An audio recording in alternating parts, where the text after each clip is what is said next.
Whoa, hey, whoa, hey, what's going on, guys? Man, I hope you had a great week, man. I miss you so much. Um, I hope everyone had a good week of school. I know things are starting to look crazy again, and people are being sent home and aren't able to be hanging out with your friends, and it's a bummer. It's a big, big bummer, big time, and I just want you to know that I hope you're staying safe, your families are staying safe, and I know that everybody here in Grow Zone are praying for you guys and praying for your family, that you're staying healthy, so we can get back to we can try to get back to hanging out with each other all the time. So. Just want you guys to know that. I'm pumped you guys are here this week. We got another awesome teaching, so we'll dig into it a little bit. So we're now in week 3 of our series, Breaking News. So last week we were talking about the dude Amos, prophet, not a baker, not a cookie guy. He might have eaten cookies, but he wasn't a baker. Not the famous Amos, the prophet Amos. And so Amos was speaking about how genuine the people of Israel were. They were talking about, they were saying and doing these things, but they didn't really mean it in their heart. And that's not what God wants. God wants our heart, and so Amos kind of calls that out and wants Israel to come back and to serve their Lord with their heart. And so that's what a lot of the prophets do. But this week we're going to be with a different prophet who probably has the coolest name in the entire Bible. It's up for debate, but I personally think it's probably the coolest name. Dude named Zephaniah. Zephaniah. Awesome name. Way cooler than Brandon. Brandon's pretty lame. I'm going to tell you, Brandon's a little lame, especially compared to Zephaniah. But anyway, Zephaniah, he's got a little bit different of a tactic that he's bringing to the people of Israel. So right now, Zephaniah is writing to the people of Israel, and right now they are exiled. So another country came in, conquered them, and then they tore apart families and spread them to different parts of the Middle East. So they weren't by their friends and family anymore. They were by themselves, and they felt really lonely. They felt alone. They were hoping so much to be back with each other, that not just their families, but the whole nation that God had set apart for His glory. And so another role that a prophet can play, that Zephaniah does, is he speaks of the hope that God brings. And so, we have these people that they're struggling, and they're wanting somebody to save them, and they're asking God, please, please, please, please, please. And so Zephaniah, so this is in chapter 3 of his book, and he says, "Fear not, O Zion, let not your hands grow weak. The Lord your God is in your midst, a mighty one who will save. He will rejoice over you with gladness. He will quiet you by his love. He will exult over you with loud singing." Man, how awesome! How awesome is that God is in their midst and singing with them? How cool, incredible is that? And so that's what Zephaniah is saying, guys, just hold on. God is there. God is here. He's helping us now. We just got to hold on. And so the main point that Zephaniah is trying to get out to the people of Israel is that even though times can be tough, I can count on God. We can count on God. We all can. God is there. He's there now.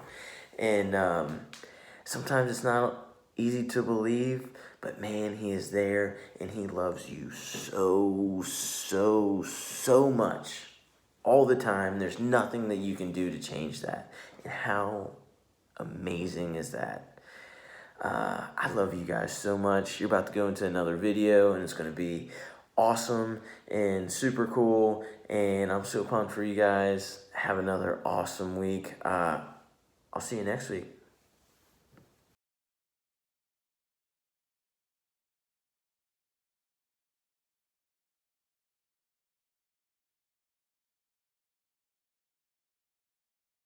Oh, hey there, little chicken nuggets. It's me, Carl.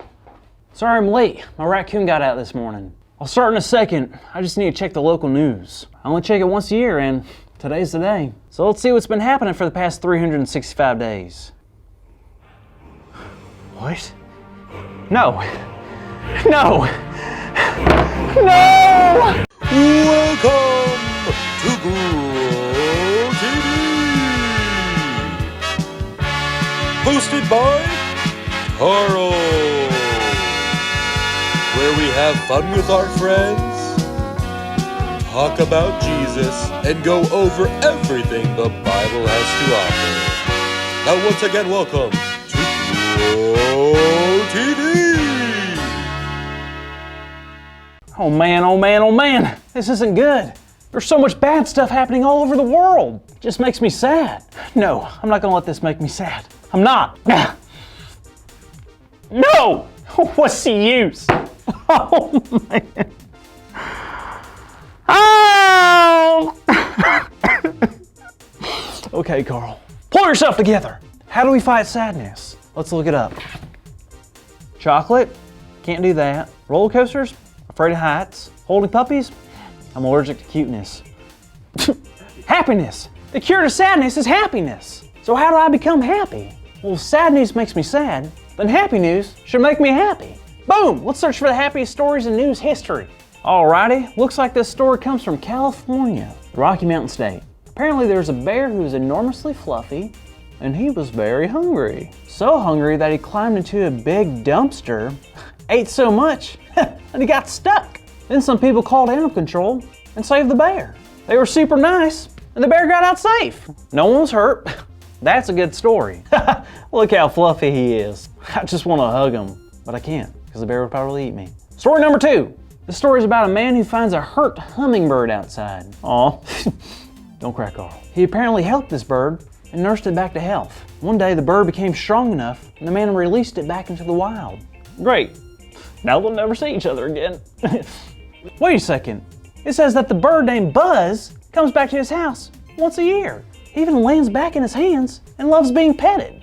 Oh man, that's such a good story. I sure am feeling better now. Hey, Carl. Bear! Oh, hey. Hey, Cassie. Are you okay? Yeah, I wasn't expecting you. Oh, sorry. How are you? Not bad. I guess I was just kind of bummed out. Really? Why? Well, I looked at the news today. Oh, got it. Yeah, that's not always the best idea. You're telling me. Now I'm in a weird funk. That's not good. Do you want to talk about the story this week? Sure. All right, let's take a look at Zephaniah. Zephaniah, what? Zephaniah. Zepha papaya? Zeph. Zeph. Naya. Naya. Zephaniah. Zephantapis bahapo. Anyways, Zephaniah was a prophet and God spoke to him all the time. That's so cool. It sure is. Now at this time, the people of Judah weren't listening to God. Well, that's not good. What were they doing? They were not following God. Instead, they were actually making idols and worshiping them instead. Oh no. Haven't they learned their lesson by now? Kids, don't make idols. Also, don't make mud pies and eat them, no matter how good they look. Yeah. So God told Zephaniah a very special message. A message that told them that God was going to destroy the land. You see, the people were worshiping the sun, the stars, and other fake idols like an idol named Molech. They had forgotten about God and chosen not to follow the commandments that were given to them. Man, so God was going to destroy the land and everyone in it? Well, not completely. You see, there were still a few people who loved God with all their hearts and souls. And because of that, they would not be part of that punishment. That's a relief. God does not mess around when it comes to idols. But that's because the people are shown so many times that God is the one true God who loved them even in the tough times. You couldn't be more right, Carl. As long as we turn our eyes to God and love those around us, we know we're doing what's right. So all I have to do is look in the direction of heaven? It's kind of the first step. When things are tough, think of God, ask God for help, and read the Bible for extra strength. There are a ton of things you can do. Phew! Glad I don't have to rely on these eyeballs to find God. I'm a little nearsighted, or farsighted. I can't remember which sided I am. But that felt like a lot of pressure. Yep, when you spend time with God, it helps you trust. And when times get tough, that trust will help you get through it. And we could trust God to give us the strength to endure those tough times. Yeah, I love knowing that when times are tough, I can trust God. Cassie? Wait just a second. You did it. Did what?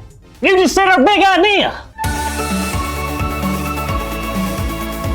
Today's big idea is, when times are tough, I can trust God. So let's say it out loud on the count of 3, okay? 1, 2, 3. When times are tough, I can trust God. Yes, I can. And so can Cass. So can you. Trust God. Yes. Well, I'm glad you stopped by today, Cassie. I just hate getting so emotional. No more crying for me. Until next year, News. No way! What? Did you see this photo of a chimpanzee in a diaper holding a baby kitten? Oh my, that's so cute. Oh, that's so cute. All right, kids, I'll see you next week. That's adorable. Thank you for watching, and tune in next week for a new episode of Grow TV.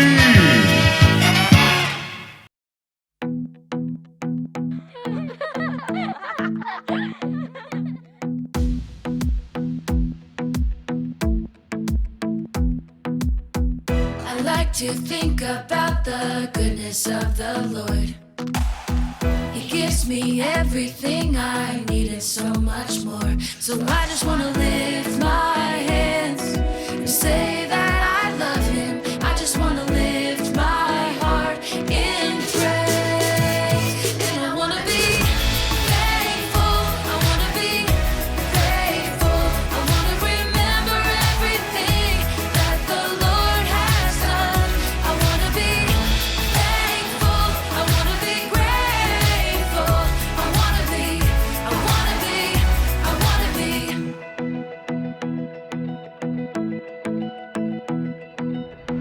I like to think about the goodness of the Lord.